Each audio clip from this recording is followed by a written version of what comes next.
he, the bishop, deserved. To answer the first question, Pietro adopted a typical scholastic, Thomistic way of reasoning. This is, of course, no surprise. Since the days of the great school of Orléans in the mid of 13th century, this method of arguing, which of course all of you know, it is based on a question against which are presented some arguments, then other arguments are presented for the solution that the lawyer, the theologian, is going to offer to his reader or to his to his listeners. This method of arguing was well known among lawyers and was thoroughly present in the armory of any good continental jurist, continental at least. Against the possibility of torturing a bishop, Pietro remembered the dignity of this office, second only to the one of Pope, and declared as such by so many canonists. He cited Giovanni d'Andrea and Cardinal Ostiense. There were, of course, pontifical decretales, and even a line from the Codex of the Emperor Justinian about this dignity inherent in the office of bishop. He plainly, Pietro, called the episcopate dignitas dignitatum, and proclaimed it above all other dignities. Torture against the recipients of this office was then expressly out of question. This is not new. Early modern law envisioned exceptions to torture for nobles too. These are the arguments against torture.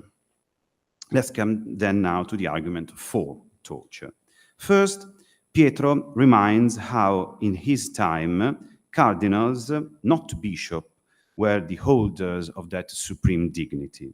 Bishops were no longer considered the most high-ranking members of the church. This remark is clearly aimed at making an exception, by the way, that will allow for the torture of Cent'anni. But there is more. Belo remembered that when he worked for the court of the governor of Rome, these kinds of impious acts were treated as crimes of lese majesty, lesa majestas. And the lese majesty of the worst kind, of course, divine lese majesty. Of course, the prosecution of this particular crime, of this type of magic that involved the curse of God, authorized to disregard any dignity. Princes can also be tortured to obtain the truth. And finally, his answer comes. Arbitro etiam quod cum contraeum ad sint sufficientia indicia ad torturam. There are sufficient clues to proceed to his torture. What are these clues that, according to Pietro, authorized to proceed to torture? One, the testimony of his accomplice. He is probably referring to the testimony of Sperduti, of the sorcerer. Second, the fact that he knew and consented to the demonic invocation, not trying to stop it, as was his duty as bishop. Third, the fact that after the invocation, he did not report it to the inquisitorial authorities, nor proceeded himself against the sorcerer. This is quite important because, of course, the bishop maintained a jurisdiction in this particular matter of witchcraft. Fourth, and finally, the fact that he was in touch with a sorcerer, that he spoke with him. Let's focus for a moment on this paragraph. It gives us, in my opinion, a good glimpse into the structure of his reasoning. I've reported here a transcription. Of course, I aim to offer a complete transcription of this concilium for the publications of the acts of this Congress. As you can see here, his way of reasoning is based on precise authorities that are no theological ones, because he cited, as you can see, the Tractatus de Indiciis et Questiones by Gonzalo Garcia de Villadiego. He refers the authority of the Tractatus de Tortura di Guido da Suzzara, a famous civilist lawyer. He cited, of course, the famous Baldo degli Ubaldi, one of the most prominent jurists of 14th century. He cited the Consiglia of Ludovico Romano. Disgracefully, our manuscript lacked the number of the Consilium. Finding it will not be an easy task. And of course, the authority of the digest of Emperor Justinian. And of course also, and I want to read it, the Bible, the 17th Psalm, cum sancto sanctus eris, et cum electo electus eris, et cum perverso perverteris. If you accompany yourself with a saint, you'll be a saint. If you are in touch with an evil man, you'll be an evil man. As we can see, Belo deployed a formidable array of accusation, basing them on precise authorities. I don't know what you think, but it seems to me that the role of prosecutor came quite naturally to him. The second question, you remember it was the one regarding what sort of punishment should be inflicted upon Bishop Centanni found guilty, was quicker. Belo remembered that against such despicable act, the removal from any ecclesiastical privilege and dignity was to be complemented with a permanent residence within the confines of a religious community, what was known, of course, as carcer perpetuus. Even if this was a punishment dating to medieval times, Lateran Council, in his days during the pontificate of Leo X, in his 9th session, decreed that the superiors of the accused will decide his ultimate fate. This did not stop Pietro to counsel the Pope and the cardinals for, again, the removal from any ecclesiastical office of Centanni and the punishment of carcer perpetuus. I come to the conclusion now, of course, my time is quite expired, yes. There are many things I would like to say. I'll do my best to limit myself to 3 things. First, I think it's fair to say that this manuscript, of which, of course, I was able only to touch an example, so rich and so complex, still waiting to be properly studied, is a true treasure trove of information about the early years of the Roman Inquisition. Even though to penetrate all its depth, great efforts would be needed, I think the final price is more than worth it. I personally hope to return myself to this magnificent source soon enough. If Andrea Centanni did not find a treasure, perhaps with the help of his demonologist, I'm persuaded that in this manuscript we have. Second, I'm convinced that the few words I've spent on the response to the kind of magic the sorcerer Bernardo Sperduti performed to divine the name of the emperor and to find a hidden treasure speak of the seriousness with which the Roman Inquisition looked to these practices. In another opinion, the only other one he dedicated to the theme of witchcraft, Belo showed a good deal of skepticism against the possibility of a real, actual, phenomenic experience of witches' nocturnal flights. I think that this contrast in assessing the danger, the seriousness of magic is worth of more consideration.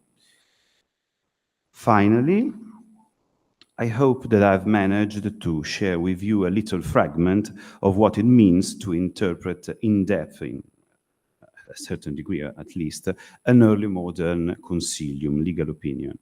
Throughout the woods and streams of countless legal authorities and the intricacies of scholastic reasoning, we've come into contact with the complex mind of a man devoted to law, to prosecution work, and to the purity of faith. More research is, of course, needed to fully appreciate the qualities of Pietro as a lawyer, as a man, as a prosecutor, but I think this invaluable collection of his legal opinions will offer us a unique opportunity to enrich our assessment of the relationship between law and Inquisition in a way previously thought impossible. Thank you. Thank you all for your kind attention. Thank you.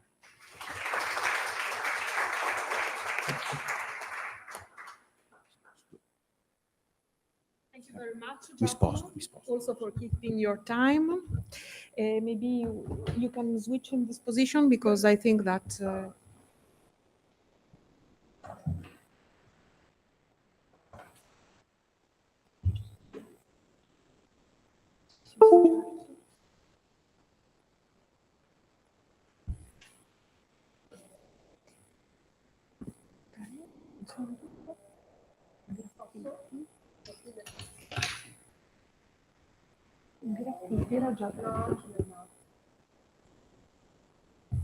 ok.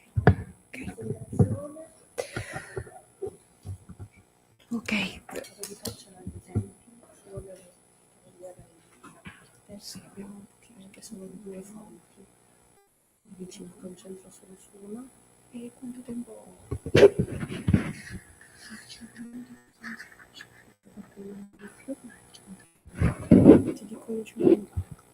So next presentation is Rita Foti from the Università degli Studi di Palermo. She present visite alle navi e graffiti, vecchie e nuove fonti del Sant'Uffizio di Palermo. She asked 5 more minutes. I think that we have time because we have lost Alessandro Mitaferraro. It's possible, okay? And not forever. So we have to keep time for him. No, lost for this afternoon, of course. Okay. Beh, cominciamo bene. Grazie al comitato scientifico che ha accettato la mia relazione. In verità, appunto, stavo pensando di togliere una parte di questa relazione perché in effetti, diciamo, il mio focus è su due fonti. Una che sto appena iniziando a studiare, quindi magari andrò più veloce, sarò più breve, un'altra di cui ho concluso lo studio di recente. Il Sant'Uffizio spagnolo, il cui simbolo campeggia sul frontespizio dell'opera di Luis Paramo, come sappiamo istituito a Madrid nel 1478, viene esteso nel Regno di Sicilia nel 1487. Qui il tribunale, che come tutti quelli distrettuali spagnoli dipende dalla Suprema e opera in autonomia della Santa Sede, ha anche un carcere non soltanto per reati della fede, ma anche politici, un potere centralizzato ed efficiente posto a protezione della corona e dell'isola, terra di frontiera contro infedeli, eretici e ribelli. Nel 1782, questo è molto noto, questo tribunale, il Sant'Uffizio, viene abolito e vengono dati alle fiamme le scritture dei processi criminali, pitture e altro, perché, come appunto si legge nella documentazione, contengono scabrosissime materie. A causa del rogo dell'archivio, quindi la maggior parte, diciamo il corpus che riguarda appunto i processi per eresia è stato perduto. Ciò che è rimasto sono i ristretti di questi processi che gli inquisitori siciliani mandavano alla Suprema a Madrid, e una parte, e questo si capisce perché appunto in qualche modo si è salvato, delle scritture contabili del fondo ricevitoria che si conserva presso l'Archivio di Stato di Palermo. La mia relazione appunto focalizza da una parte una serie inedita della ricevitoria, cioè alcuni registri di visite alle navi, e dall'altra invece i graffiti che i prigionieri dell'Inquisizione hanno lasciato sulle pareti delle carceri del Sant'Uffizio. Va da sé che sono fonti molto diverse, che non è mia intenzione comparare. Una è prodotta dal Sant'Uffizio, quindi ne rispetta le finalità, le procedure, lo stile. L'altra invece è prodotta dentro le carceri del Sant'Uffizio, appunto dai suoi prigionieri. Eppure entrambe, quindi diciamo che l'unico punto di contatto è il fatto che io le stia studiando, però appunto nello studiarle mi sono accorta che entrambe possono essere definite testimoni involontari per le impreviste prospettive di ricerca. Incomincio appunto dall'Inquisizione del mare.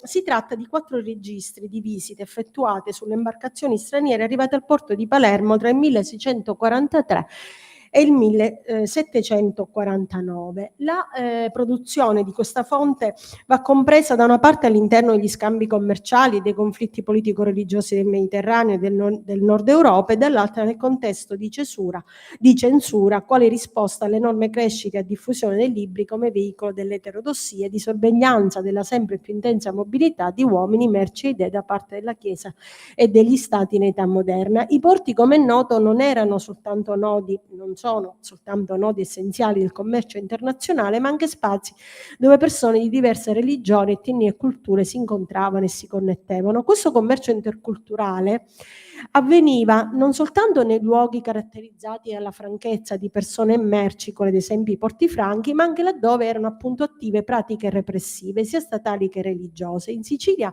il compito di un tribunale dell'eresia, fra l'altro, era stato ritenuto oltremodo necessario. Scriveva appunto Paramo: la Sicilia è contaminata dalla pestifera setta di Lutero, dalle maomettane infedeltà, dagli errori degli scismatici, perché essa guardava a Oriente, alle reggenze barbaresche del Nord Africa, al turco del Peloponneso, e si stava preparando ad aprirsi alle nefaste influenze religiose dell'invasione nordica, inglesi, olandesi, anseatici. L'Inquisizione quindi era, come si leggeva nella trattatistica, la sua arma più efficace. Il commercio con gli infedeli, hostes pubblici e nemici della santa fede cattolica, come prescritto dalle bolle apostoliche in linea con quanto praticato nell'impero spagnolo, era stato regolamentato in Sicilia sin dalle ordinanze alfonsine e dalle successive disposizioni regge, che proibivano di esportare nei paesi musulmani del Nord Africa armi e merci che potessero essere utilizzati per atti di guerra. Tuttavia veniva fatta un'eccezione per le merci che venivano utilizzate per il riscatto dei cattivi cristiani. Allo stato degli studi però non risulta che la sorveglianza del commercio di esportazione con il mondo islamico rientrasse nella giurisdizione del Sant'Uffizio siciliano. Al contrario, la vigilanza della navigazione dei mercanti stranieri da parte degli ufficiali inquisitoriali nei porti siciliani, in particolare a Messina, capitale commerciale dell'isola, Carrefour tra Ponente e Levante, per individuare appunto il possibile scambio di libri e immagini proibite, è ben attestata. Aggiungiamo che in seguito alla cacciata del 1492 dai regni spagnoli, anche gli ebrei rientrano tra i nemici della corona e a loro era vietato in Sicilia di abitare etiam transire. Forti furono le resistenze del Consiglio della Suprema dal 1633 al 93 alla richiesta di Messina di una scala franca, proprio per evitare il contagio e lo spionaggio politico. E quando essa fu realizzata nel 1695 con la concessione di un salvacondotto per mercanti musulmani ed ebrei, continue furono le resistenze inquisitoriali dell'Inquisizione, che appunto non intendeva rinunciare alle perquisizioni delle navi nonostante appunto il privilegio del salvacondotto, e più volte anche la congregazione romana del Sant'Uffizio si ebbe a lamentare delle franchezze esorbitanti concesse agli ebrei a Messina. Quindi se a Messina in qualche modo si era creato un limite alla presenza dei visitatori inquisitoriali, lo stesso appunto non avvenne a Palermo, anche perché Palermo era la sede del tribunale. Che cosa ci dicono questi 4 registri delle visite? Allora, intanto appunto nascono per verificare se le navi portassero tanto per mercanzia quanto per uso di loro persone libri e immagini contenenti sette dottrine e altre opinioni sospette e reprobate.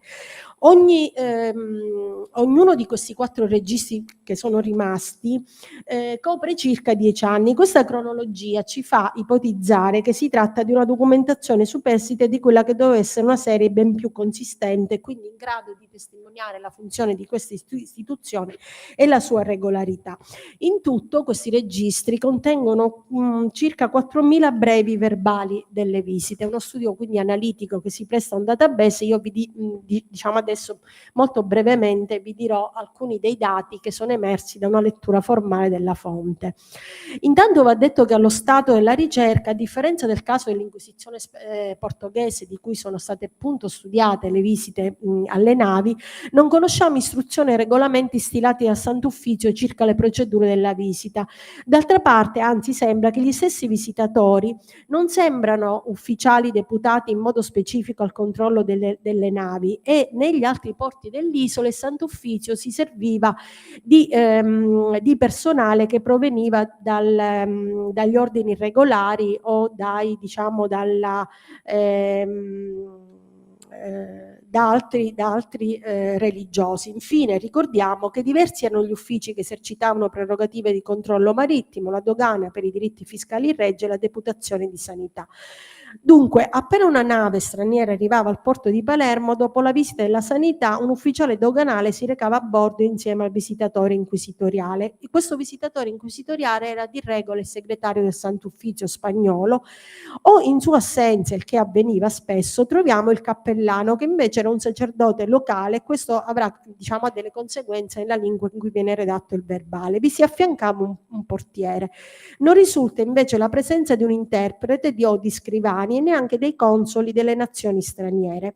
E il primo dato è che si tratta di navi in entrata e quindi non in uscita, come dicevo prima. La procedura era abbastanza metodica e standardizzata, ed è una procedura che ha a suo modello la procedura doganale, cioè il verbale registrava l'esito dell'interrogatorio fatto dal visitatore al capitano della nave, il quale sotto giuramento, un giuramento che rientra nell'ambito delle pratiche di diritto marittimo, doveva rispondere a un insieme di domande: il suo nome, la tipologia e il nome della nave, la provenienza, la durata del viaggio, gli scali intermedi, le merci caricate, la composizione degli equipaggi dei passeggeri e appunto la presenza di libri, stampo e immagini proibite. Il verbale era sottoscritto dallo stesso capitano e dall'inquisitore. Se a bordo vi erano persone non cattoliche, le si avvertiva di non comunicare con i naturali del regno, di non compiere alcun atto pubblico in osservanza delle loro sette. Il clero imbarcato veniva accuratamente censito. Da un esame a campione possiamo dire che rispetto ai 4.000 verbali sono veramente pochi i casi in cui il capitano dichiara di avere a bordo delle navi, a bordo dei libri. In questi casi si trova indicato soltanto una cassa o un fagotto di libri e viene dato il nome del proprietario o un mercante. A questo punto il controllo, in base all'indice dei libri proibiti che si suppone poi il visitatore portava con sé, poteva avvenire o sulla nave o nell'ufficio doganale. Però da alcune note scritte a margine, questo che vedete qui è un esempio di un verbale redatto dal cappellano in volgare, uno invece spagnolo. Da alcune note, finito?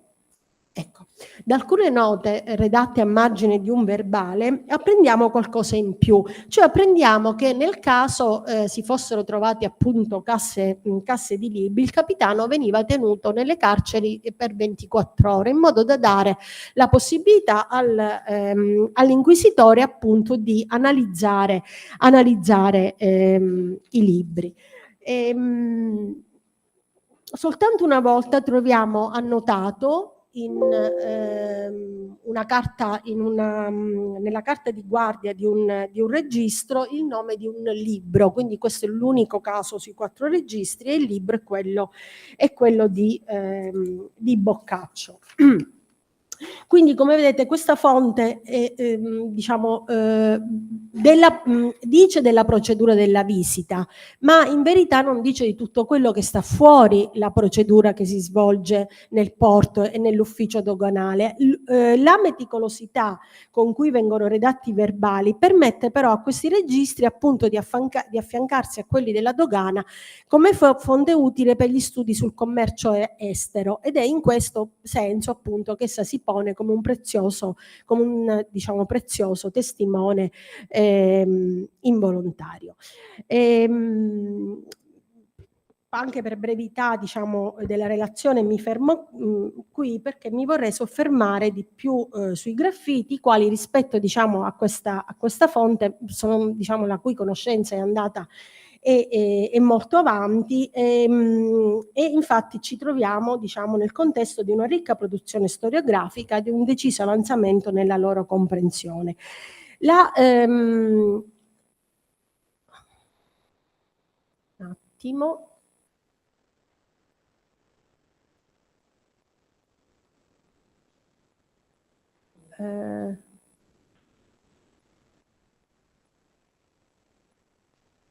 No. Parte da?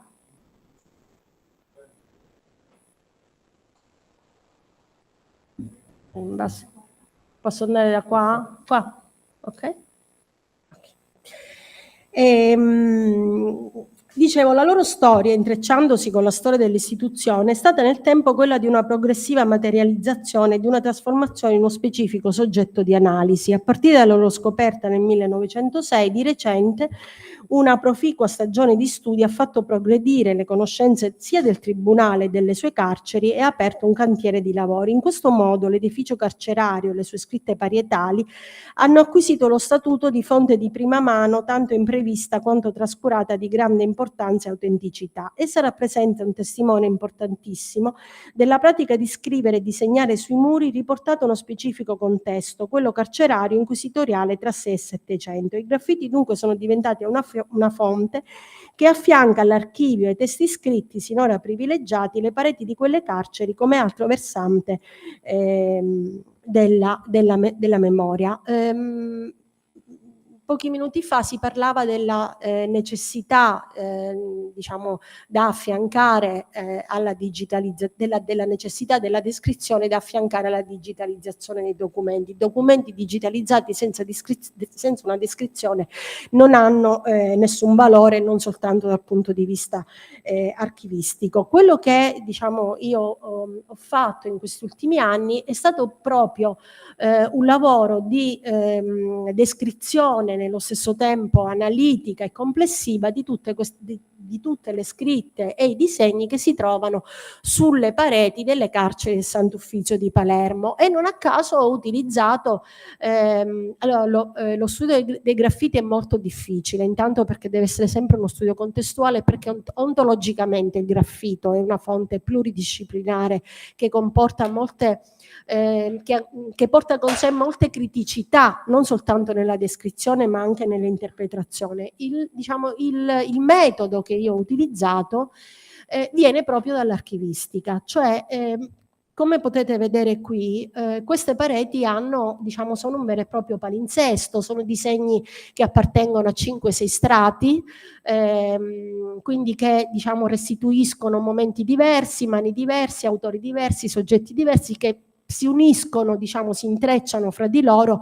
Quindi era anche molto difficile non solo la cronologia, l'attribuzione, ma proprio la descrizione. Quindi io mi sono posta davanti a loro come, nel mio lavoro di archivista che ho fatto per molti anni, mi sarei posta davanti a una miscellanea archivistica, cioè ho cercato di trovare il vincolo che di volta in volta, dopo l'attività di descrizione, mi permetteva di mettere assieme frammenti, per appunto poi riuscire a dare un senso a quello che P3 diceva: queste immagini, che è stato non so il primo che le ha descritte e le ha studiate, queste immagini danno la sensazione di un nonsense, cioè di qualcosa che all'inizio, come dire, chi visita le carceri, chi le vede, si sente immerso in troppo.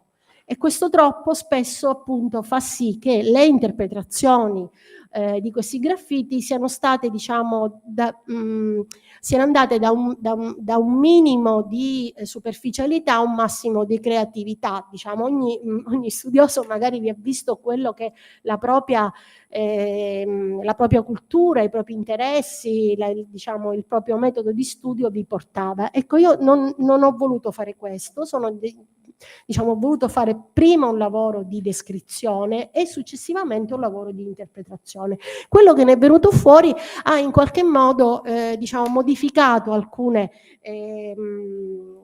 delle interpretazioni e delle conoscenze che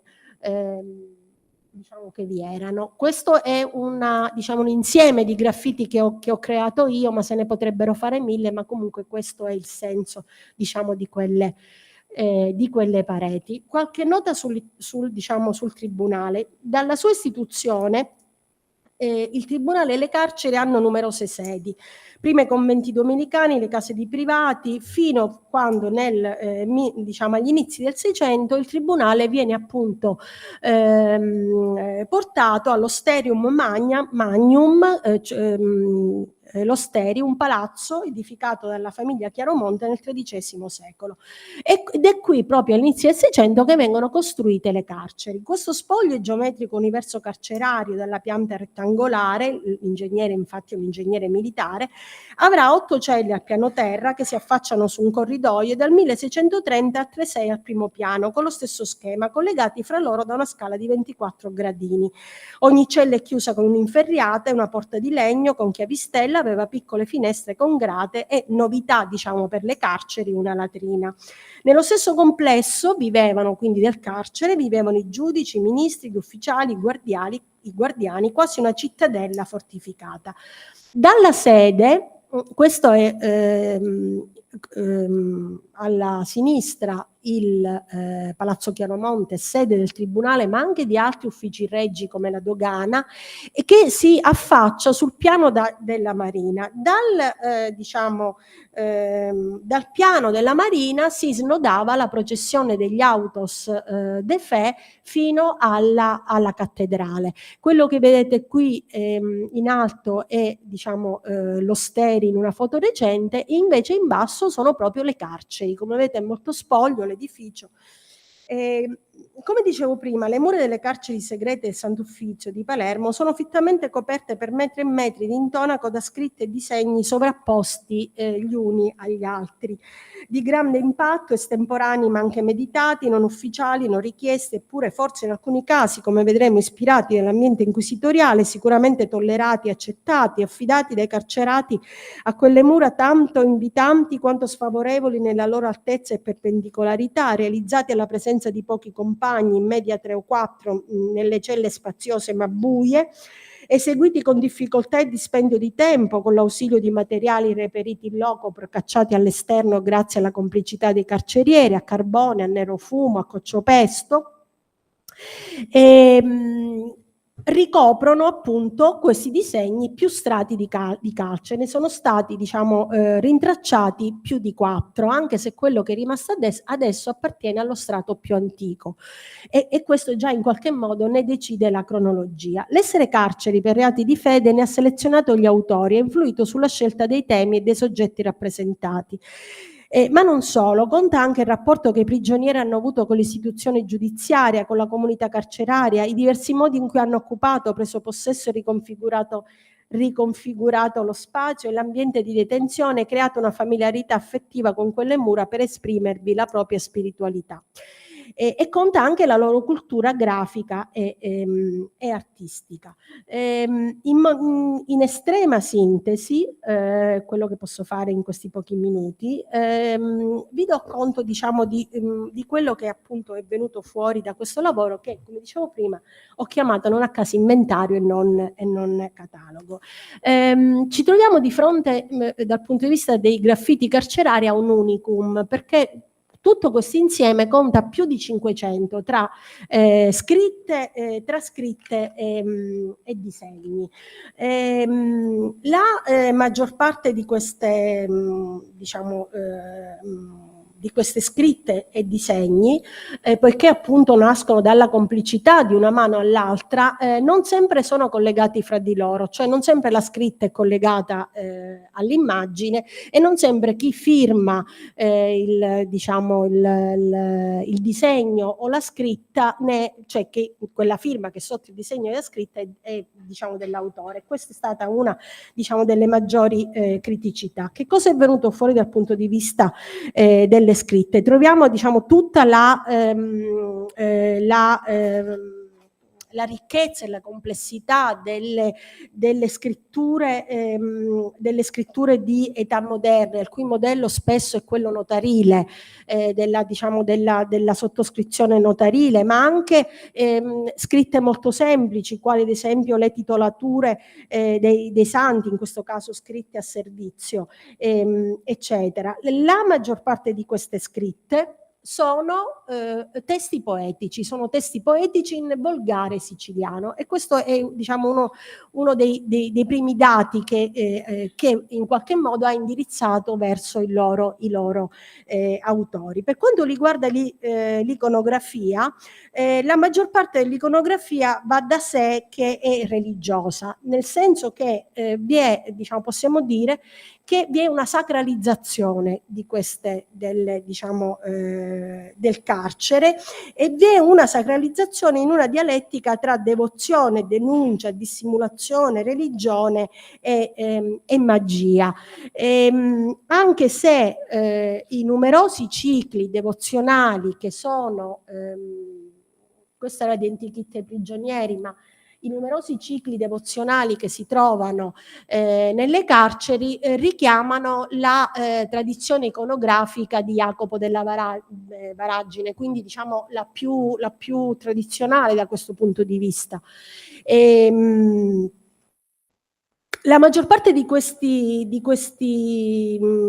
graffiti sono anonimi e non datati, quindi abbiamo pochissime firme, pochissimi, diciamo, riconoscimenti. Non credo che questo autoriconoscimenti, non credo che questo sia dovuto, diciamo, a un'attività di autocensura. In ogni caso ci troviamo davanti a un patchwork, appunto, di mani e di interventi in un continuum di testi. Questa, ad esempio, è una delle iconografie più del Cristo trionfante, del Cristo Patiens che del Cristo trionfante. Io l'ho messe assieme, ma si trovano in più celle. Tra i soggetti ricorrenti vi sono appunto le navi, qui vedete la ricostruzione della battaglia di Lepanto, diciamo, 2 cartine geografiche della Sicilia fatte dallo stesso autore. Qui vi sono alcuni esempi appunto di cicli santorali e altro. Tra, diciamo, alcune delle novità di questo lavoro è che sono state rintracciate in ogni cella dei cicli decorativi. Questi cicli decorativi non sono dei cicli decorativi che hanno la funzione di essere delle cornici che contengono le immagini. Piuttosto la mia ipotesi è che questi cicli decorativi siano stati fatti prima delle immagini, il che far sorgere dei dubbi su quella che è stata considerata su quello che è stato considerato la mancanza di rapporto tra i prigionieri e l'Inquisizione, cioè la loro non spontaneità è che dietro questi cicli decorativi, che in qualche modo richiamano il barocco, diciamo anche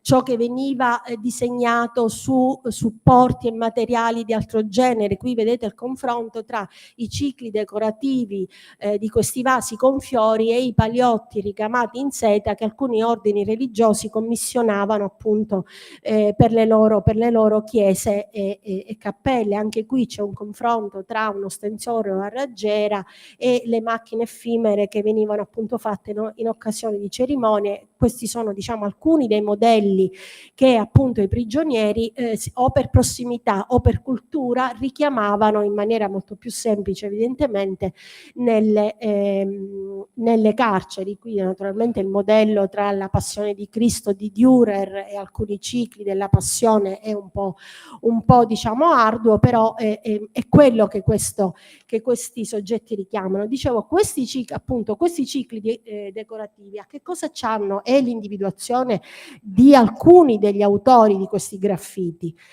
che non sono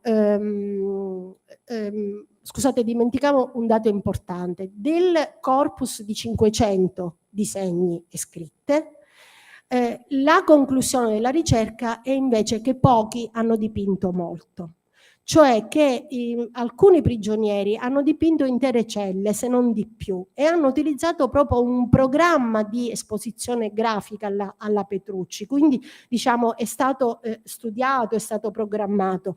Questi autori, quindi se pochi hanno dipinto molto e quindi sono pochi gli autori di tutto questo, possiamo dire dei grafomani. Di questi autori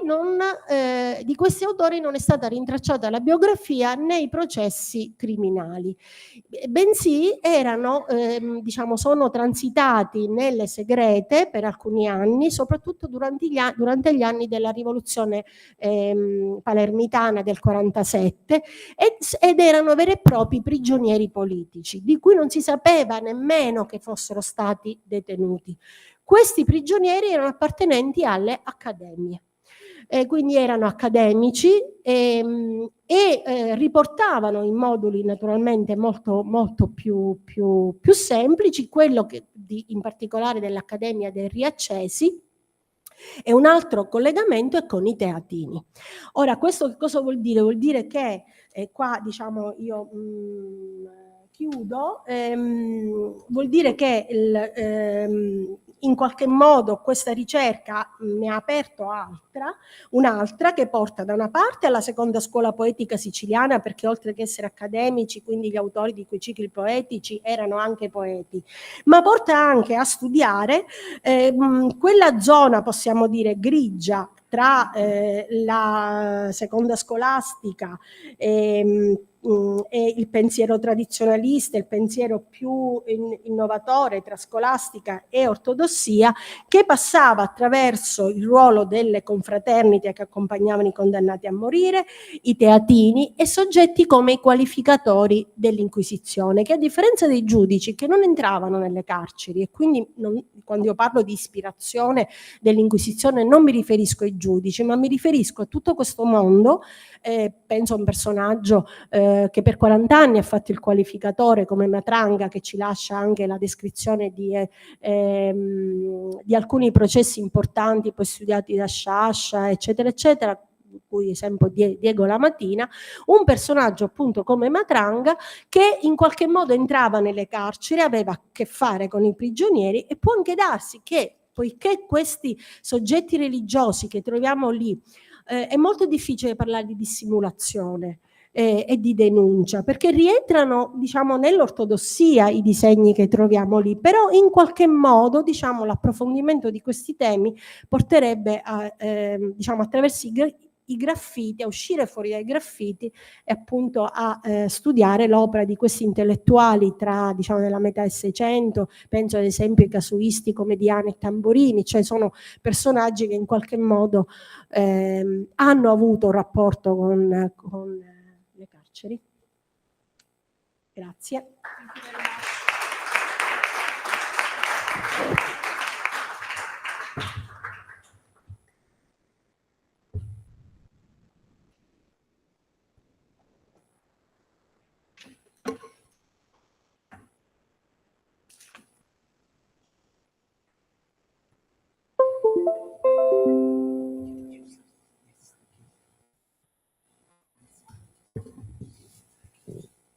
Thank you very much, Rita, for these two double presentations. And we now give the floor to Bruno Lopes, Università de Évora. Okay. Final sources for the study of the Portuguese Inquisition, 16th, 19th centuries.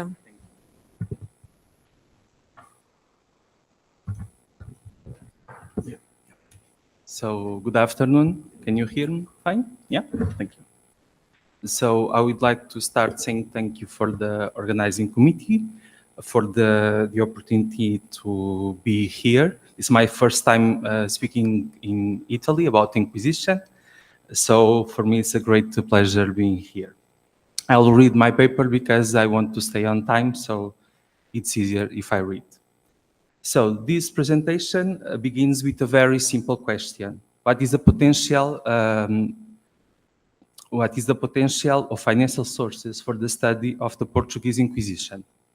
Through this talk, I hope to share some reflections on their advantages and limitations, as well as on possible research approaches that might open new paths in Inquisition studies, with a long-term perspective on the Portuguese case. One of the reasons why many historians avoid working with quantitative sources lies, in part, in their reluctance towards numbers. In the Portuguese case, however, the lack of quantitative studies is also connected to the absence of funding for projects that require extensive archival work. Serial sources demand long hours in the archives, which does not easily fit with the current accelerated pace and publication requests of academic life. The results of recent calls for national funding show how historical research has often been sidelined, especially when it does not present a strong interdisciplinary focus or linked to digital humanities. For this reason, my aim today is less to provide ready-made solutions than to reflect on what the quantitative history of the Inquisition might look like, and to what extent financial documentation allow us to draw new horizons of research. This does not necessarily mean working with unpublished or unknown sources, since most of the documents I will refer to are already familiar to the scholars. In my view, however, some of these sources have not been explored in sufficient depth, and for that reason, I believe there is still room for new analytical approaches. I would therefore like to reflect not only on serial and quantitative sources, but also on the necessary articulation with qualitative information. Without going into much detail about the Portuguese Inquisition, I would like to recall some basic ideas, particularly regarding its functional structure. It was organized in 4 district tribunals, each with different jurisdictions across the Portuguese territory and empire, and supervised by the General Council of the Holy Office in Lisbon. In addition, the Inquisition included 4 institutions in charge for managing the assets of the prisoners, known in Portuguese as the Juízos das Confiscações, or confiscations tribunals in a literal translation. As we know, the confiscation of property profoundly shaped the history of the Inquisitions, although this remains an area still lacking systematic studies. A deeper analysis of confiscation practices raises both historiographical and archival challenges. Perhaps, of all the institutions mentioned, the Juízos das Confiscações are those about which we know the least. Their study is hindered not only by historians' reluctance toward numbers, but also, perhaps more exactly, by the difficulty of reconstruction their history, given the obstacles posed by the sources. The absence of serial and systematic data, the disorganization of records, and the dispersal of sources are among the main obstacles to the study of inquisitorial confiscation practices. This scenario is not merely the responsibility of the archives that preserve the documentation today. It also results from careless practices already noted in contemporary records, involving high levels of corruption and contributing to a certain disorder in the information.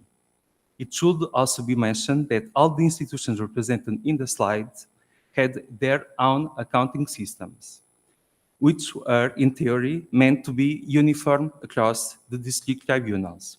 In practice, however, this is not always the case, despite the General Council's efforts to ensure compliance with internal regulations.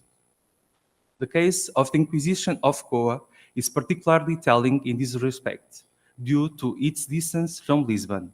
Often, inquisitors had to take measures locally even without authorization from Lisbon, simply because time and distance had to be overcome. Although efforts were made to replicate accounting systems across district tribunals, uniformity was not always achieved. Again, we faced challenges in understanding how these institutions and their finances were linked. And when it comes to inquisitorial finances, we must also add another key institution, the monarchy. In the Portuguese case, inquisitorial funding depended heavily on financial support provided by the crown. At the same time, revenues from confiscated goods belonging to the royal treasury, with their administration entrusted to the General Inquisitor.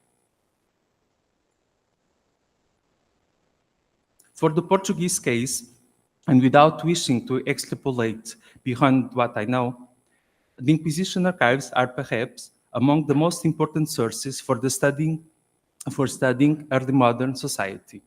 We should not forget that beyond research on the Inquisition itself, inquisitorial documentation also allows us to study society more broadly.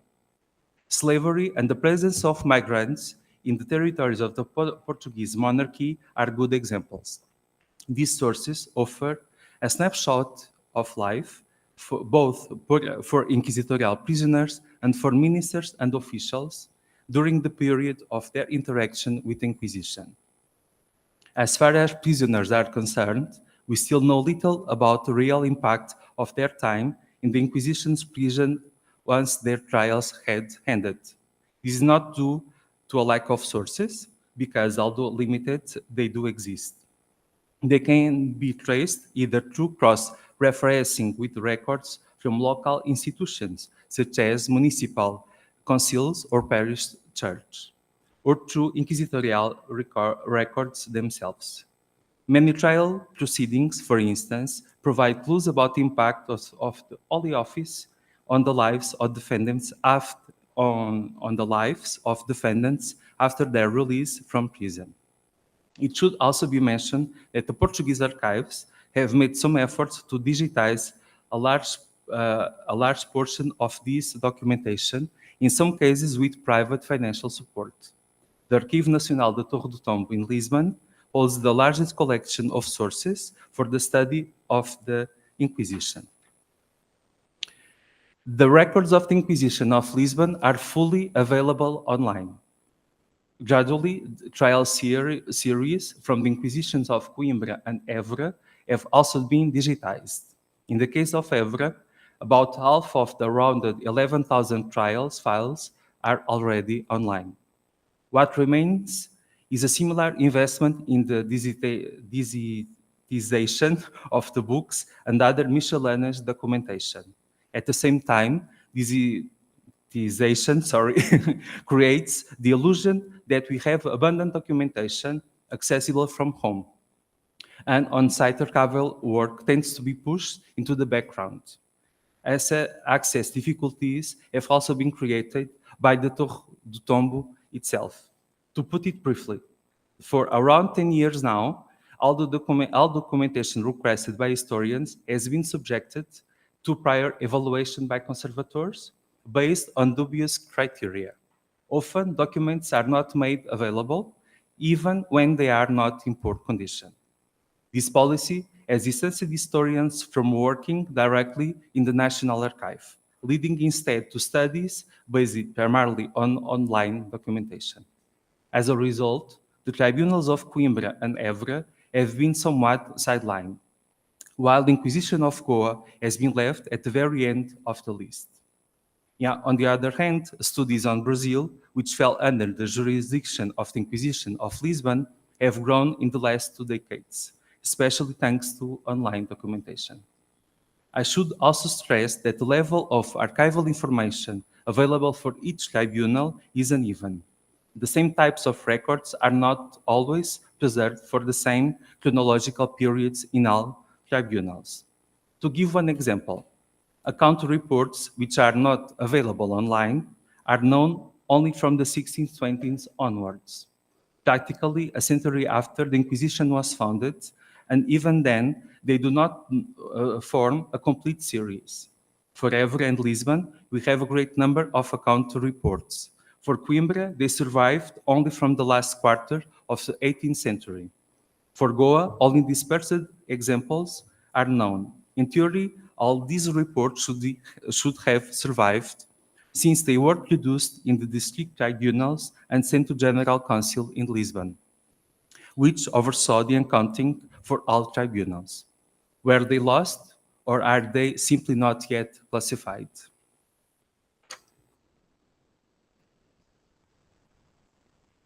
For the study of the Inquisition, Portuguese Inquisition, we have two inventories of its documentation, although not all sources are listed in these volumes.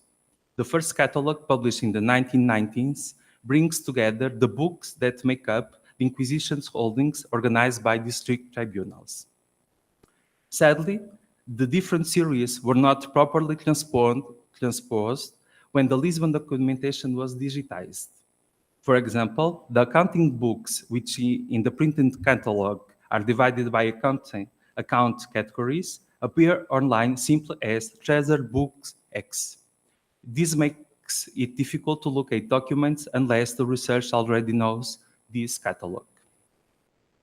More recently, a book entitled Fora do Secreto, Outside the Secret, was published. The title refers to material kept outside the Inquisition's own archive, the Secreto. This volume gathers documentation belonging to the Portuguese Inquisition that is now held in other archives and libraries dispersed in Portugal and has become an essential tool for identifying sources located outside the Torre do Tombo in Lisbon.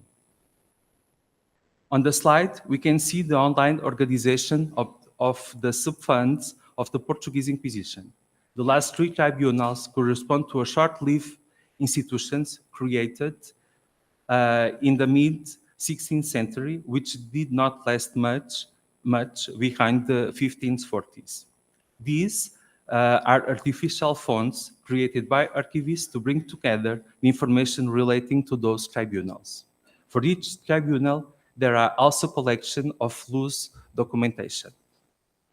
Researching these sources is slow and difficult, given the wide variety of documents that they contain. Yet the results are often satisfying, since it is possible to locate records that, in many cases, do not fit into the established series I mentioned earlier.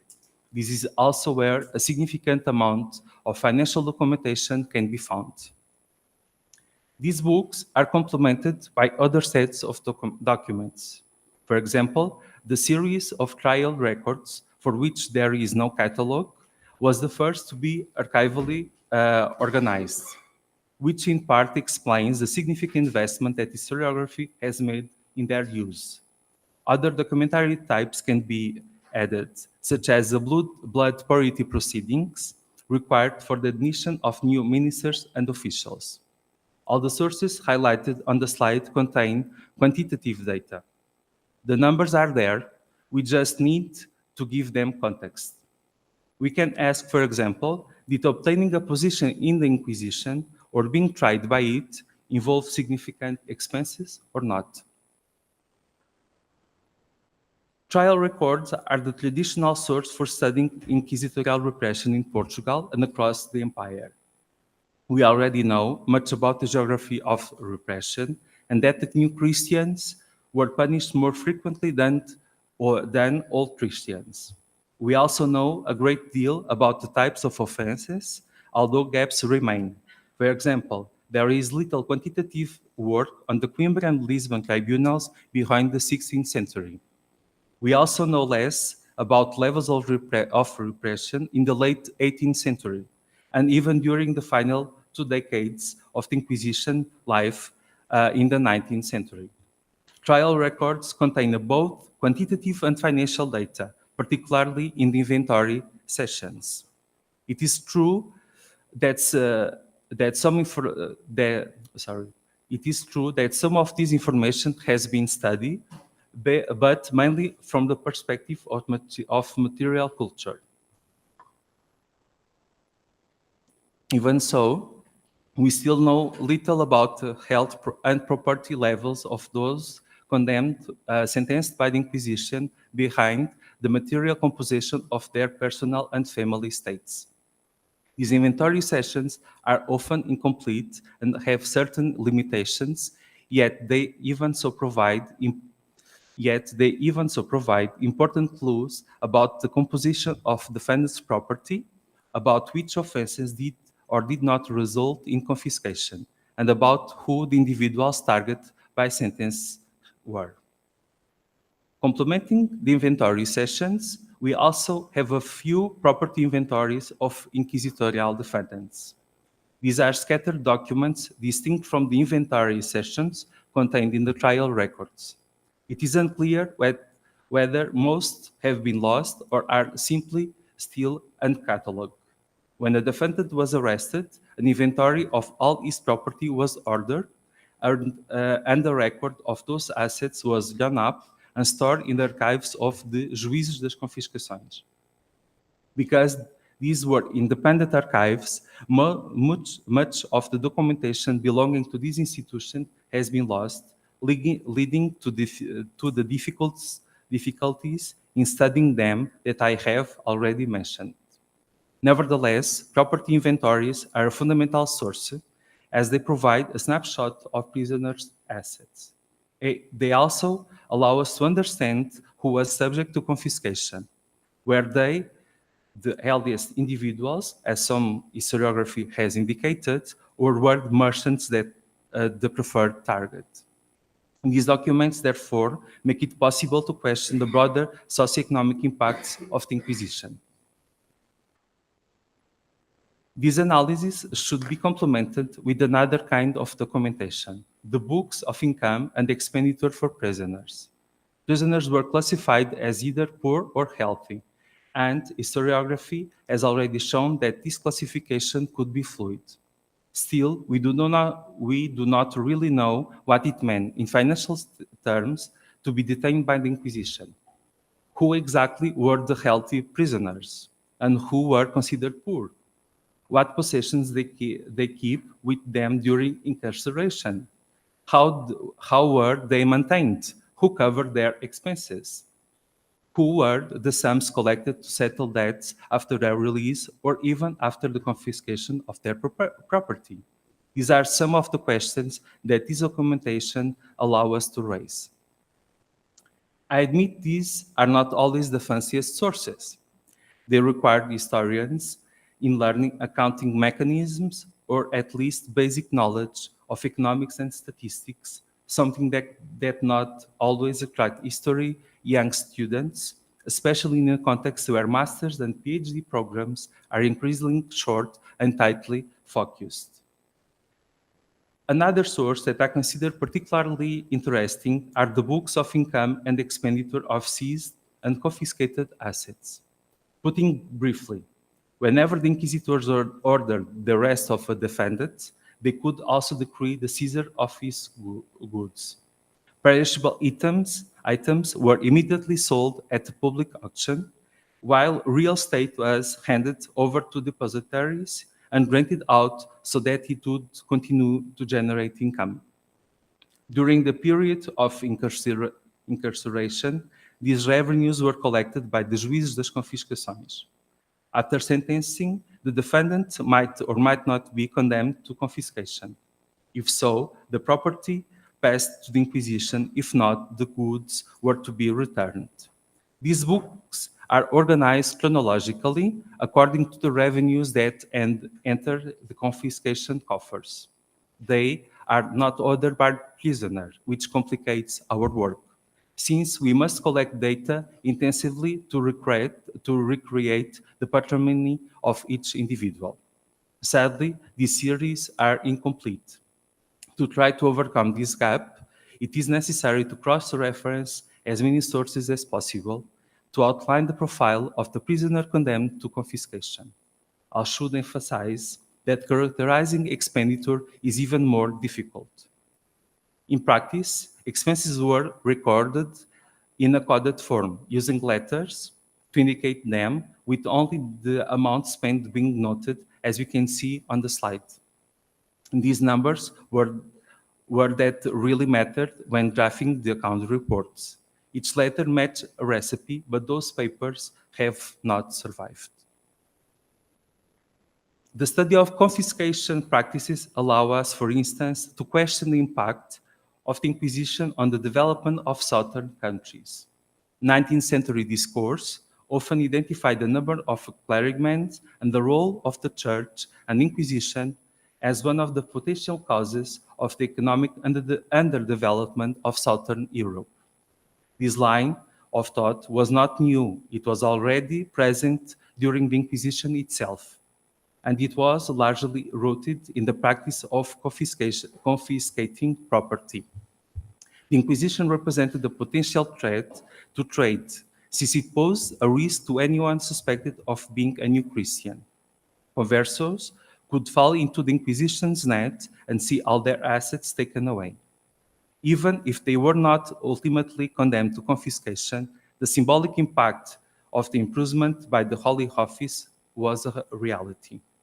Another side of this story concerns censorship and its effect on the circulation of new scientific ideas, particularly in the 18th century. All these issues still require quantitative studies that would allow us to reflect on them from different perspectives. My aim is not to suggest a purely quantitative approach, but rather to argue that some degree of quantification can help contextualize certain isolated cases, which are sometimes fallaciously taken as fully representative of the broader reality. We must not forget the topic of new ministers, officials, and local agents admitted through the application of the blood purity regulations introduced to Portugal from Spain in the mid-16th century. If the purity of blood proceedings are essential sources for family history, for example, they are equally fundamental for understanding the socioeconomic profile of inquisitorial agents. Although there are some partial studies, there is a still significant lack of quantification and analysis on their profile. The blood purity proceedings evaluated not only an individual's honor and ancestry, but also his economic capacity to serve in the Inquisition. These sources, especially from the second half of the 7th century, are filled with information on the health and property of those seeking positions in the Holy Office. This kind of analysis is greatly improved when cross-referenced with other sources, particularly the archives of local institutions. In the Portuguese case, it is essential to understand that Holy Office dealt with two major sociopolitical outcomes. On the one hand, inquisitorial repression, and on the other, the integration of new officials through the blood purity proceedings.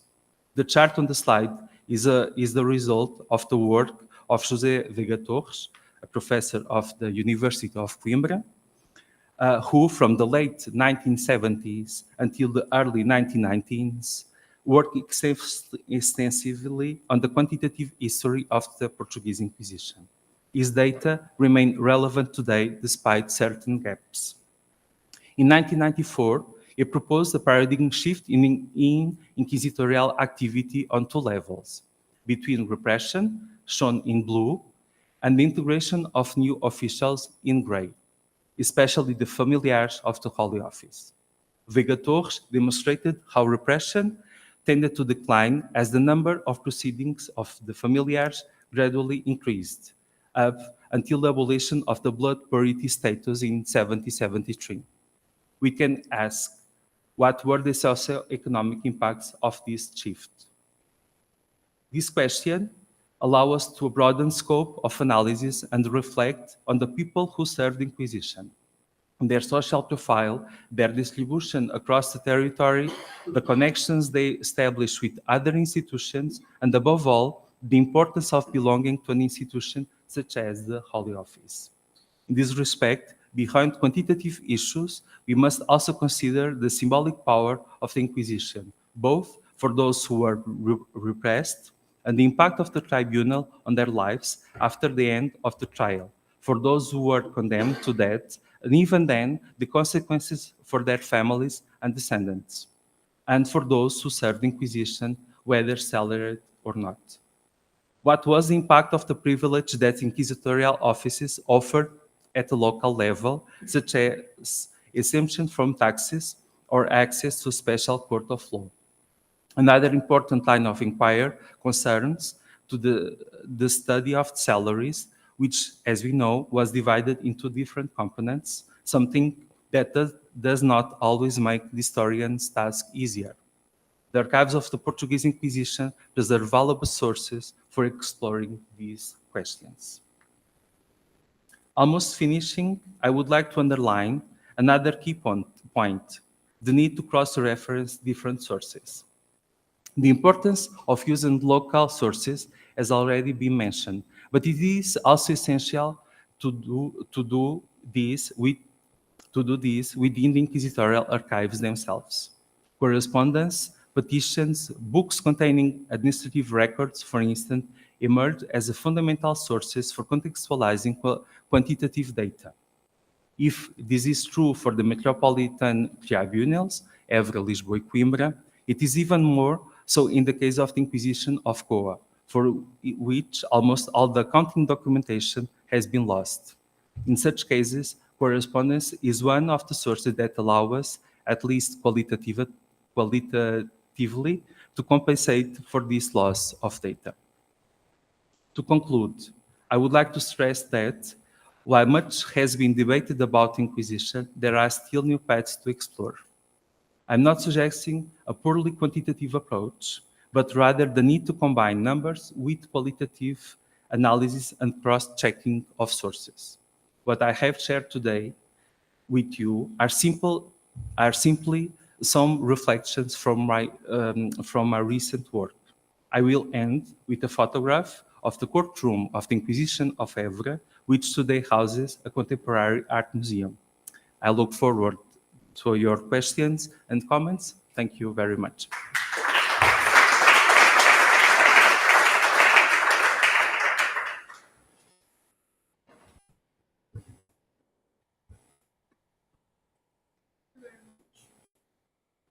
Also for this wonderful presentation. I think that we have more or less an hour of time for discussing. I think that we can use whichever language can be accepted by the person who have to give an answer or understand our observations. So please.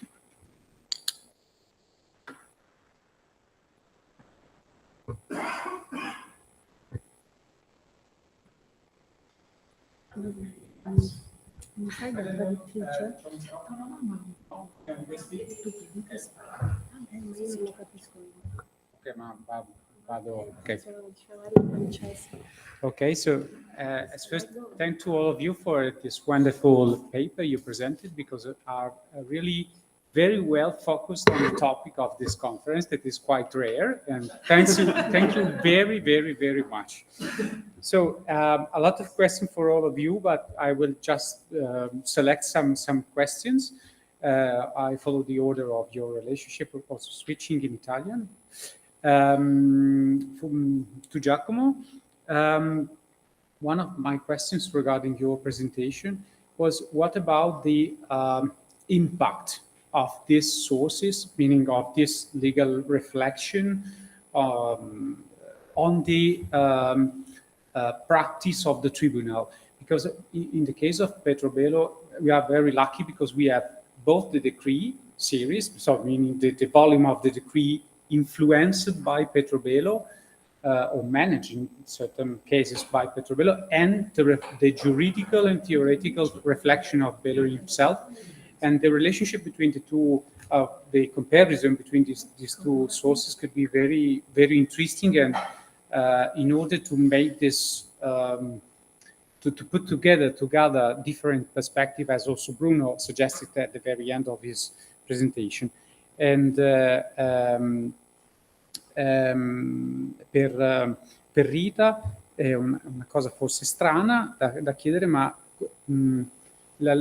diciamo il tuo approccio, che la cosa che ci hai presentato, che ci dice i graffiti bisogna guardarli, ovviamente richiedono un'analisi qualitativa molto particolare, e il tuo approccio archivistico secondo me è stato esatto, contestuale, quindi entrare nelle singole storie di ogni graffito. È molto interessante però come l'ultima riflessione che ci hai proposto, cioè quando si guarda cioè quando si combina questo dato con la storia quantitativa, cioè chi ha fatto, quanti sono stati gli artisti, diciamo, gli autori, la combinazione di queste due cose solleva nuove domande, quindi pochi che decorano tanto, e quindi questi pochi come interagivano con gli altri prigionieri, se interagivano, se raccoglievano stimoli, se interpretavano un sentimento, quindi è davvero molto intrigante. And to Bruno, so 2 questions basically. So you stress the importance of having the importance of the digitization process to make available sources for the study, and you explained very well that, if I understood well, for the Brazilian case, for example, the digitization of the Portuguese sources produced an increasing of the production or of the studies regarding this case. This is very understandable. But what about the distortion that this can produce? I mean, so if we, you stress it very well, but if we depend too much on the digitization, meaning we prefer to use, or it's easier to use for us, the digitized sources, maybe the not digitized archive could be underrepresented, and their history, of course, could be underrepresented in the research, and sometimes not to, they are not taken into consideration, maybe in the elaboration of the results or of the interpretation, or on the interpretation of the data, or of the histories that are behind the trials or other kind of sources. And regarding your conclusion, or the quotation of a conclusion of someone else, I don't know if you mentioned the name, regarding the let's say the economic impact of the Inquisition, negative impact of the Inquisition in certain contexts. And my question about this is, so the last graph you showed reveals that so you have less activity of the Inquisition, but an increasing of the personnel who were involved in the Inquisition activities. And my question is, at what maybe did exist a sort of inquisitorial economy, meaning in certain contexts, the only, not way properly, but could be the Inquisition also an economic power replacing opportunity that didn't exist in that context in terms of exchanges or agriculture or other kind of resources. I don't know if we can, let's say, also reverse the questions or the interpretation. But it's very interesting, and thanks to all the three for your. Follow the order. Okay. So I try to answer your two questions, Matteo, which, if I correctly understood them, are what's the relationship between the Consiglia of Pietro and the practice of the court, perhaps both at central and local level. And the other one is perhaps spurred by the last paper. How we can connect this source with other sources, not only legal ones. So to the first question, perhaps I can say this, that of course we know, as you already said, that Pietro had certainly a very remarkable impact on the Central Court. He managed by himself some of these cases, of course. At local level, now it comes to my mind that perhaps another lawyer, Cesare Carena, wrote some opinions for the court of Cremona, which, if I correctly remember, are preserved in the Biblioteca of Senato of Milano, so in the Università Statale degli Studi. Of course, from a legal historian perspective, my guess would be to cross perhaps the themes, the issues he addressed, and the authorities he cited. He came to confront with some other published legal sources. I'll make an example. In the Tractatus Universi Juris, there is an entire book dedicated to the issue of heresy. There is a famous dispute between a Dominican friar, Bartolomeo Spina, and a lawyer, Ponzinibio. I don't remember the name now. The surname is Ponzinibio. Perhaps you've inspired me to crisscross what are the different sources that Belo cited in these two consiglia about witchcraft. There are, of course, many other issues, many other topics that we can try this little game, and what were the authorities that Ponzinibio and Spina referred to. Also, from a legal point of view, it's very interesting the fact that this dispute that I cited, the one between Ponzinibio and Spina, the friar Spina believed in the possibility of the material existence of witchcraft, and here we have a lawyer, a lay lawyer, not a religious one, of course, but a lay lawyer of the Central Inquisition, that in the other consilium denied the possibility of these flights. This is perhaps something that is worth discussing, and from an it's not my jam, it's not my bread, but perhaps from an economic point of view, I can say, perhaps I didn't in my paper, that I've found that at least 12, yeah, perhaps I said that, at least 12 opinions of Belo were devoted to the questions of heretic goods. Perhaps this is a topic on which it is possible to. I don't remember now if he used exact numbers or quantities. I don't remember now, but perhaps this is something that, and perhaps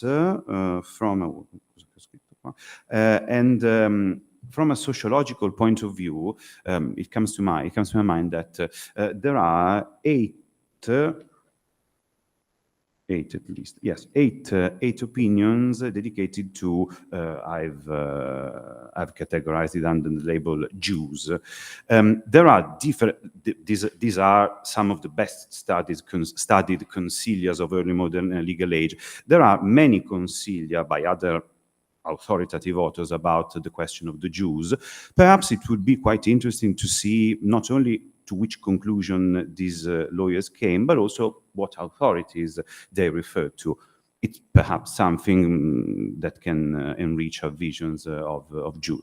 Thank you. I hope I answered.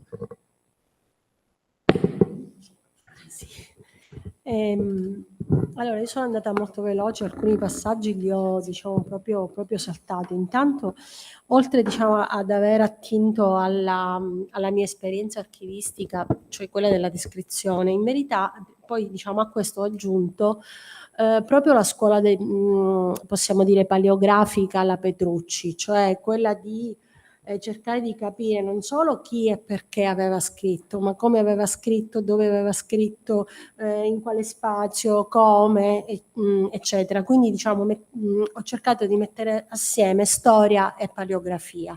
Questo diciamo, incontro tra storia e paleografia per come, diciamo, poi io ho tratto le conclusioni alla fine, in verità poi mi ha portato alla teologia, per quello che ho detto, cioè ai teatini, al ruolo dei consultori del Santo Uffizio, dei qualificatori, eccetera.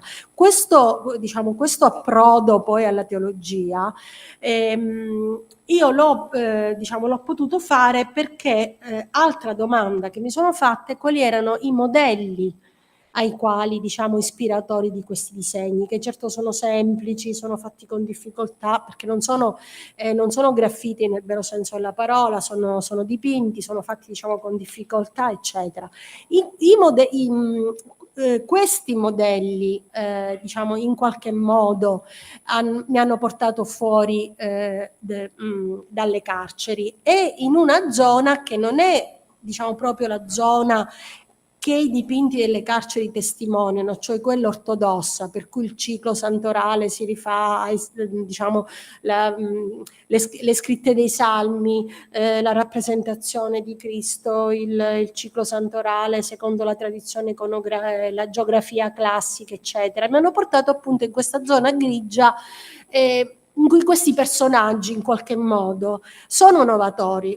Poco fa diciamo, ho fatto vedere le due rappresentazioni, la carta geografica della Sicilia. Quest'autore, che è, diciamo, uno dei maggiori, che è l'accademico di questa Accademia dei Riaccesi, aveva partecipato qualche anno prima alla pubblicazione della descrizione di tutta la cartografia siciliana, che poi non era stata pubblicata a suo nome, ma eccetera. Quindi questa rappresentazione cartografica della Sicilia, oltre ad avere, diciamo, perché naturalmente lì funziona la memoria molto, no? E quindi non c'è proprio tutto, però ognuna delle due cartine geografiche ha diciamo, un signum, un elemento che appunto fa capire che chi ha fatto quella rappresentazione geografica voleva, attraverso quella cartina, diciamo, quella rappresentazione, rimandare ad altro. Cioè in un caso vicino diciamo alla carta vi è una stele. Questa stele a sua volta richiama un'opera funeraria, diciamo, che tuttora sussiste vicino tra Siracusa e Augusta, che si chiama l'Aguglia di Marcello, fatta nel 200 a.C. Quindi, diciamo, questo cosa vuol dire? Che chi ha fatto quel disegno ha una tale cultura che, nonostante ci restituisca qualcosa che sembra elementare, così non è. Un'altra cosa, gli inquisiti, i prigionieri, sono circa 3.000 che passano da quelle carceri. E quindi, se confrontiamo il numero dei prigionieri, se leggiamo i processi di alcuni che hanno lasciato la firma, che sono lì per magia, per stregoneria, i cui disegni non hanno un rapporto, sembra, diciamo, con il reato per cui sono lì. Noi ci chiediamo, è captatio benevolenzie, per cui i loro disegni sono ortodossi, perché era un'autoaccusa, naturalmente. Io penso di no. Io penso invece che vi è sicuramente, come già ha messo in risalto Giovanna Fiume, che ha anche studiato i graffiti, che vi è una denuncia quando loro rappresentano molto come tema il Cristo Patiens. Vi è una denuncia all'inquisitore del tipo di giustizia di cui l'inquisitore è una giustizia senza perdono rispetto, diciamo, oppure il descensus ad inferos, in cui Cristo salva i giusti, no? È un riferimento al giusto senza colpa. Quindi, diciamo, la lettura di questi graffiti è molto ardua. Per questo io mi sono, diciamo, cercata di fermare a un livello descrittivo che però mettesse assieme tutti gli elementi possibili di un programma di esposizione grafica, e non singoli frammenti dove ognuno appunto legge, diciamo, quello che può, quello che sa, quello che vuole. So thank you for the questions. Scusate, l'ultima cosa. Ah. Questi autori sono stati rintracciati tramite le scritte fiscali, cioè tramite i registri per il vitto e per le medicine che gli inquisitori scrivevano, da cui si trova il nome del prigioniero, che dai registri, che diciamo dai processi invece non c'era, perché il processo, essendo diciamo prigionieri politici, non era tra quelli. Quindi se non avessimo avuto queste fonti fiscali non avremmo diciamo saputo chi erano. So thank you for the questions. I think we agree about the digitization. I mean, it's important to have a lot of sources online. We agree, I'll agree with that, of course. But about the distortion, I think we have two kinds of to it. One is just using the online sources, and I think the results don't change the big picture about Inquisition.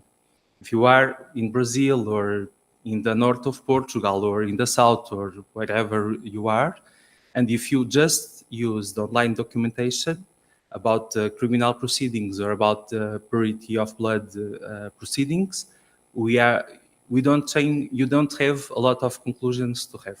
You will not give a new ideas about these themes.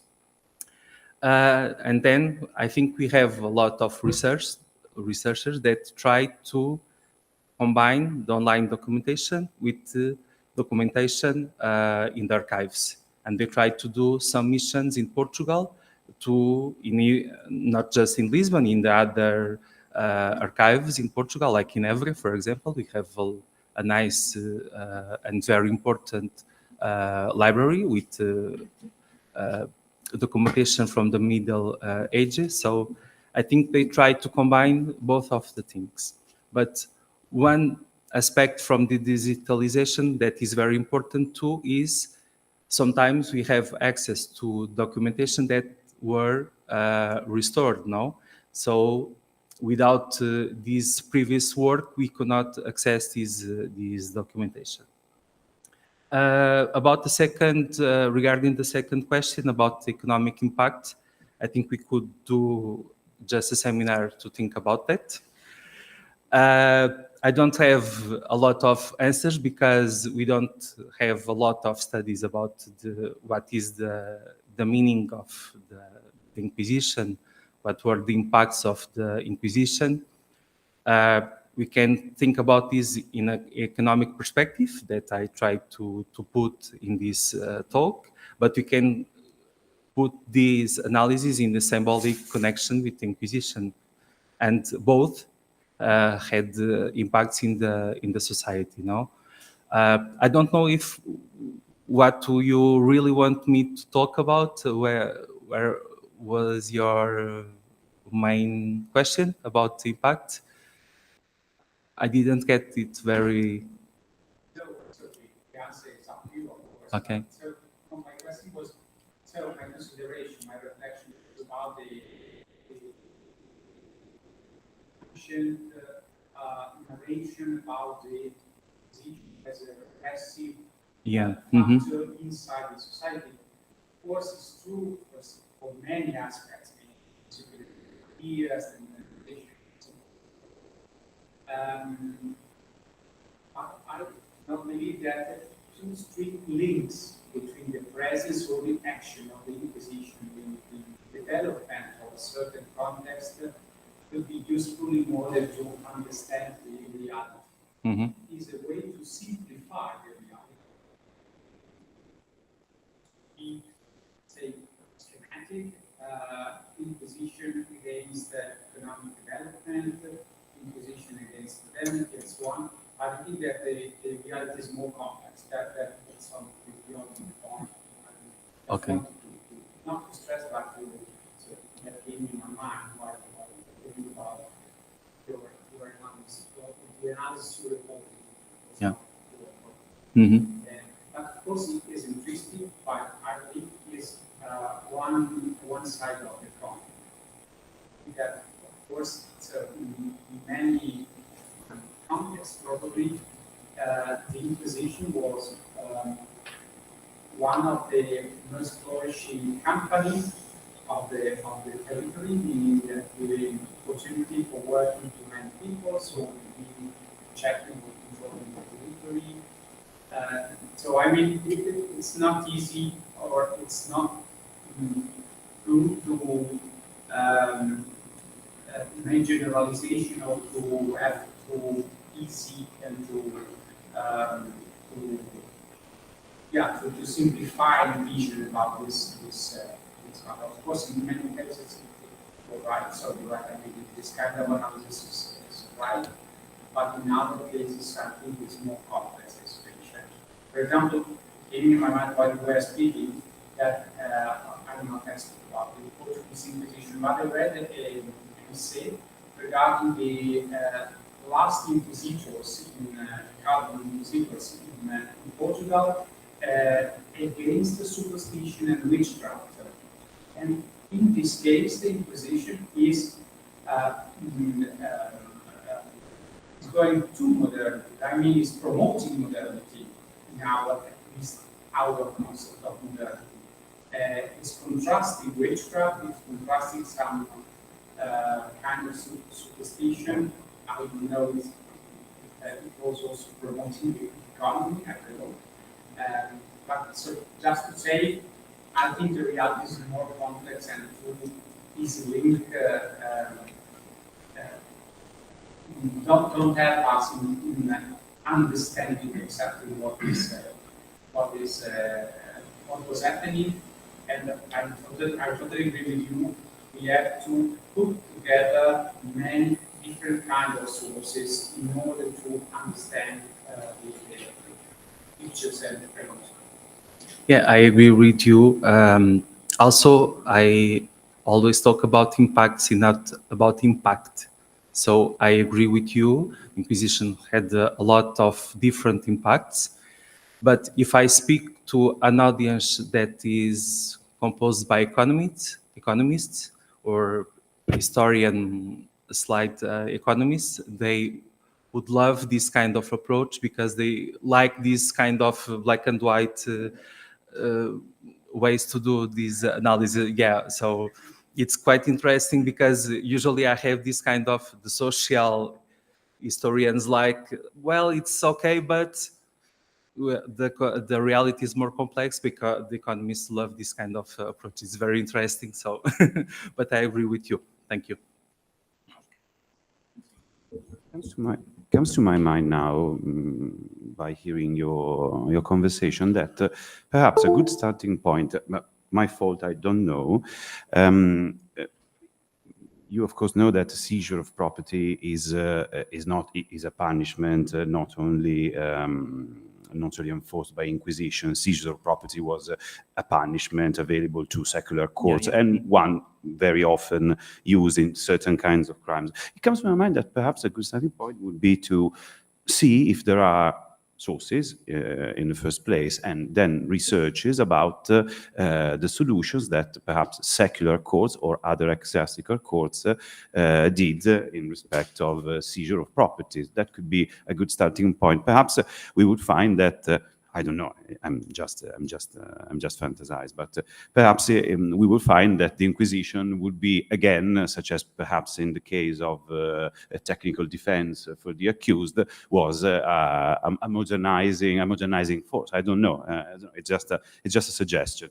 Yeah. I totally agree because I don't know the situation in Italy, but in Portugal we have a huge lack of studies about the royal justice and the ways that tribunals work. So maybe if we have more research about that, we can see that, well, Inquisition was not so different from another kind of tribunals, no? Yeah. But we have this huge discourse about the impact of the Inquisition from the writers of the 16th and at least from the 17th and the 18th century, telling about and giving some advice to the monarchy about the impact of the Inquisition in the trade, in the merchant. So I think it's a field very interesting field, and we need more research about it.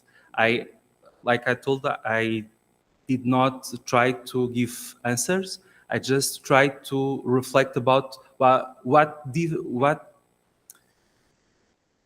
can do different from the historiography. What we can use different sources. We can think about these other issues. I don't have solutions. I would like to have, but I don't have.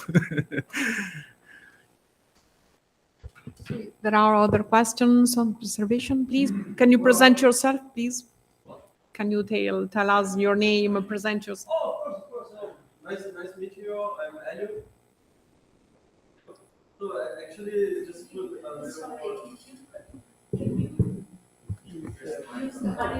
Come here. Of course. Okay, so just to add a little more fire, a little more fuel to the fire of this discussion. I was thinking like in June, I was in a congress about piracy, where actually a colleague of yours, a Portuguese researcher named André Murteira, he asked me if in the Holy Office there was corruption on a modern sense, like pardon the anachronism, but was there corruption and all? And I was like, I don't know what kind of question is this. I don't know how to answer you. I'll take this question to another event. So I thought that this discussion of yours was a good moment to add this question. Like, was there corruption in the Holy Office? Because I think that studies, financial studies like this of yours, that you can see the ones that confiscated and the ones that were confiscated, then maybe you can open some loopholes to search for the corruption in a modern sense, pardon the anachronism, but yes, I think it's a up-to-date question to be made because nowadays our societies are also corrupt and etc. And also, since I'm Brazilian, since I'm speaking, I think I can just to the other discussion that you were having, like Professor Matteo here and Bruno, about the sources, the digitized sources. So I've worked with both sources, digitized and non-digitized sources. Digitized sources are excellent, but they also have a problem that sometimes they are not very good digitized. So I've been through last week to source in the Arquivo Histórico Ultramarino, and one of the books that I was searching was digitized, and they said no, you can't look because it's already digitized. So I took my computer and looked, and some of the pages are black and white, and they are terrible. You just can't read it. And I went to the how do you say this, the archivists, yes, and said like, oh, can I look at this source? They were, no, it's already digitized. You can't look at this source. And I was, but come on, it's bad. And he was, no, it's not. It's good. You can see it. I mean, so I don't know if this adds a little more extra fuel to the fire, but thank you very much for the communications. It was very inspiring. Thank you, Elio. Yeah, I can I can answer you. Well, I have a lot of work in my hands now, but I'm working about this topic of corruption because I'm looking at Visita, at the Juiz das Confiscações de Coimbra. Miguel already listened to me talking about this Visita, but it's a huge book with a lot of testimonies about the corruption made by the confiscations officials, and they kept the goods from the prisoners. They kept the houses. So I hope, I don't know when, but I will write something about the corruption. But the answer is yes. Yeah, we have corruption in the Holy Office.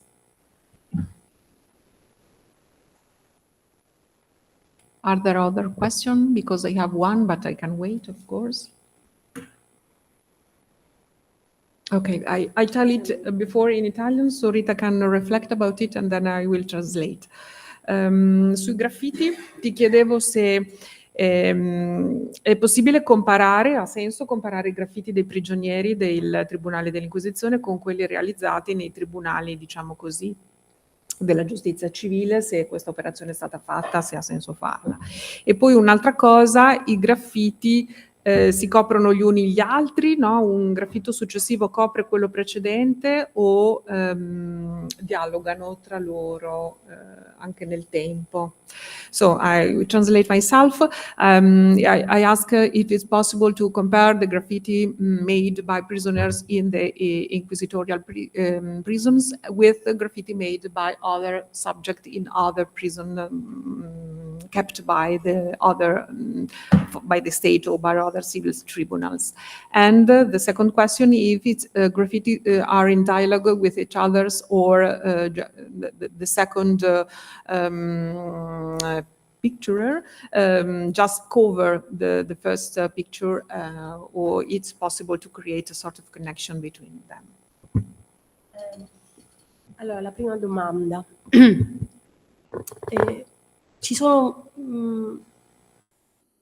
tutte le possibilità. Vi è ad esempio un caso in cui un prigioniero ha fatto un ciclo santorale e un altro lo ha colorato. Quindi, oppure negli interstizi di uno si è inserito un altro, ma non vi sono esempi in cui qualcuno ha finito il disegno dell'altro. C'è anche da dire che poiché queste pareti venivano appunto imbiancate con la calce per questioni sanitarie, chi entrava per primo aveva il dominus della cella e delle pareti. Man mano gli altri si inserivano negli spazi rimasti liberi. Vi è quindi semmai vi è qualcuno copia il disegno dell'altro. Vi sono casi di cicli santorali più piccoli, fatti nello spazio rimasto, che copiano il ciclo santorale più grande. D'altra parte disegnare è anche un modo per resistere al tempo, quindi non soltanto un desiderio di comunicare alla comunità carceraria, sono di solito 2, 3, 4 nella stessa cella, o di lasciare un messaggio, memoria di sé, il classico qui fui ad esempio. Ad esempio qui fui ce ne sono pochi. Di queste espressioni alcune sono importanti, le più note come manca anima o animo carcerato, però di queste espressioni così brevi ve ne sono veramente poche. Ripeto, molto sono interi cicli poetici. Quindi evidentemente chi li ha fatti ha in qualche modo continuato lì quello che faceva fuori. E invece l'altra domanda era... Ah sì, ok. I graffiti del Sant'Ufficio di Palermo sono stati tra i primi graffiti carcerari a essere studiati. In parte, perché Lombroso molto prima, alla fine dell'Ottocento, aveva pubblicato Palinsesti del carcere, in cui ricostruiva i graffiti di 2 carceri. E se paragoniamo, ma anche ai successivi che sono stati poi rintracciati e studiati, l'elemento in comune, allora, vi è un elemento che non si può comparare, che è quello della denuncia. Cioè i nostri graffiti non mostrano la denuncia che nelle carceri statali spesso, no? La denuncia, la beffa del potere, la critica politica, eccetera. Noi non li rintracciamo nei temi che sono rappresentati su quelle pareti. Un paragone può essere fatto con la rappresentazione delle carceri come inferno. che però nel nostro caso richiama anche negli stili, nelle espressioni, nelle frasi utilizzate la Divina Commedia di Dante. Certe volte è proprio citata la Divina Commedia di Dante, così come Descensus ad Inferos anche Dante lo aveva, diciamo, in uno dei libri rappresentato. E non è un caso che dentro la gola del mostro c'è una citazione di Dante: "Ne uscite di speranza voi che ne uscite, lasciate ogni speranza voi che entrate". Quindi da un lato il paragone può essere fatto ovviamente con la grafia del Seicento, perché i nostri graffiti sono per la maggior parte tra la prima metà e la seconda metà del Seicento, quindi vi è, diciamo, anche uno stile nella rappresentazione che rimanda a quello. E poi nei temi della sofferenza del carcere, ma non della denuncia, che appunto fa sorgere domande sull'ortodossia di morto di quello che c'è lì. Mentre invece nelle carceri statali poi ci sono i temi amorosi. Ad esempio noi non troviamo, tranne un solo caso, un tema erotico, ma evidentemente perché su questo è vero che gli inquisitori non entravano, però ripeto, gli inquisitori erano consapevoli di quello che veniva fatto lì, e secondo me, così come i cicli decorativi che si trovano dovunque, e non è un caso che siano dei fiori, perché i fiori nel linguaggio teologico ha anche un significato mistico sapienziale, cioè rimanda al giardino, al paradiso. Quindi voglio dire, non è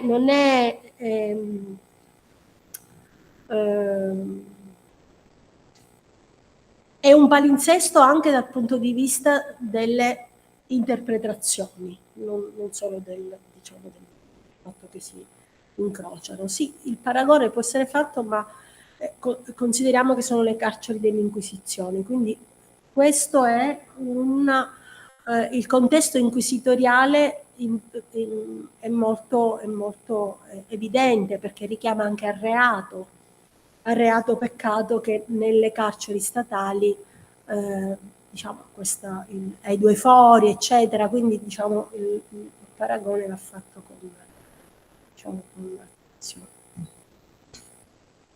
Si scrive in carcere, si scrive del carcere, si scrive sul carcere.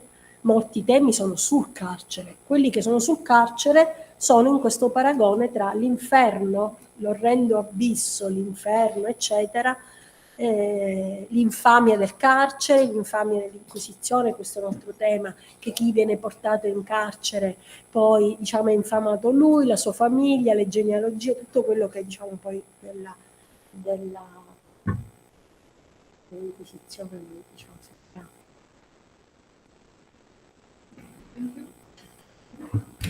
Vittoria? Logistica. Innanzitutto, come quasi tutti sanno, avevamo chiesto di firmare una liberatoria per le riprese, perché il nostro convegno viene registrato e abbiamo l'intenzione di rilasciarlo poi nel canale YouTube dell'Ateneo, e quindi chi non volesse diciamo essere ripreso, e comunque non c'è problema, però per gli altri vi chiederei, ci sono stampati i moduli, molti li ho già ricevuti online, vi ringrazio, e quindi comunque lo dirò anche domani. Dopodiché chiudiamo la sessione di oggi, vi ringraziamo, ci vediamo domani mattina alle 9. Come? Sì, anche Matteo, a te. Okay, maybe in English or for all of you. Yeah, okay. So tomorrow here at 9 o'clock we start, and then we will have a coffee break together, a short visit of the complex of the monastery and of the university, that now is a university, of course.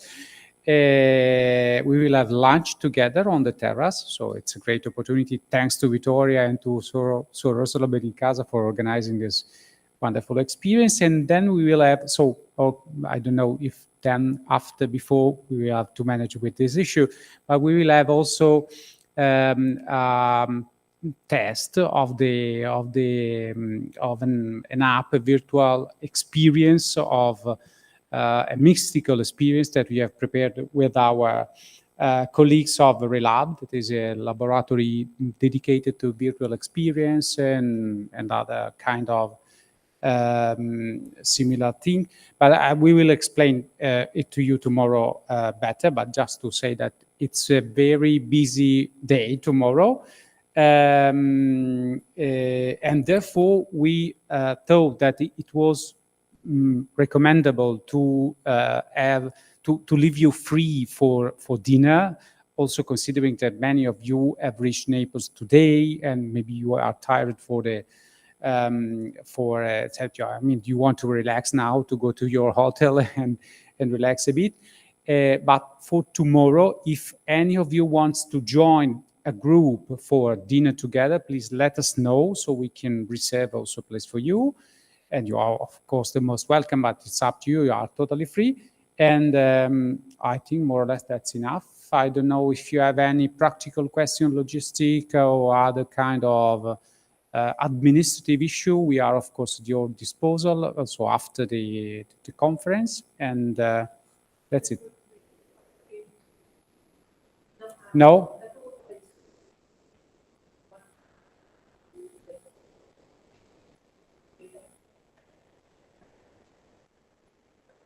Exactly.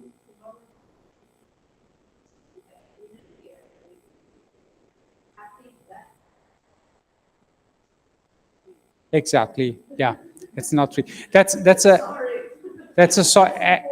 a good example of the economy of the Inquisition in this case for the city of Naples, of course. Yeah. No, of course it's so. Therefore, please reserve. So let us know if you want to join the group. Elsewhere, no problem. Otherwise, no problem. And yeah, and that's it. But Naples is very cheap. That's a good point to consider. Of course, of course. Okay, that's it. Okay, thank you to our speakers and to all of you.